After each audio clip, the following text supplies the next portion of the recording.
Good morning, ma'am. My name is Heinrich AC Fortes from STEM 203, and I am here to tackle about free fall and Newton's law of motion by making and testing a parachute. For the materials needed, we need a string, scissors, plastic bag. I don't have any toy, so I use a bottle cap and a coin. So, let's get started.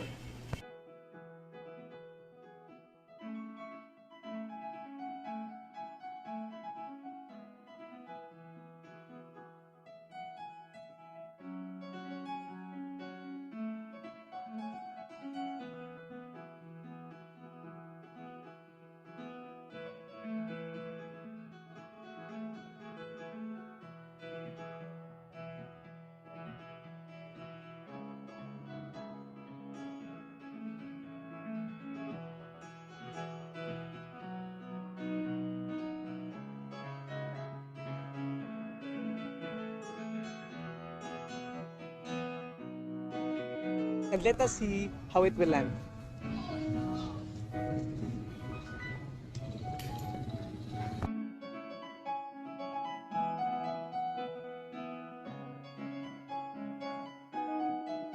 So, how do free fall and the three laws of motion apply in our parachute? A free-falling object is an object that is falling under the sole influence of gravity.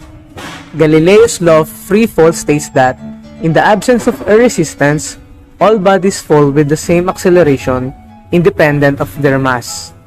This law is an approximation as can be shown by using Newtonian mechanics. Newton's first law states that if a body is at rest or moving at a constant speed in a straight line, it will remain at rest or keep moving in a straight line at constant speed unless it is acted upon by a force. Newton's second law is a quantitative description of the changes that a force can produce on the motion of a body. It states that the time rate of change of the momentum of a body is equal in both magnitude and direction to the force imposed on it. Newton's third law states that when two bodies interact, they apply forces to one another that are in magnitude and opposite in direction. The third law is also known as the law of action and reaction. Leonardo da Vinci conceived the idea of the parachute in his writings, and the Frenchman Louis-Sébastien Lenormand fashioned a kind of parachute out of two umbrellas and jumped from a tree in 1783. But André-Jacques Garnerin was the first to design and test parachutes capable of slowing a man's fall from a high altitude. Garnerin first conceived of the possibility of using air resistance to slow an individual's fall from a high altitude while a prisoner during the French Revolution. Although he never employed a parachute to escape from the high ramparts of the Hungarian prison where he spent 3 years, Garnerin never lost interest in the concept of parachute. In 1797, he completed his first parachute, a canopy 23 feet in diameter and attached to a basket with suspension lines.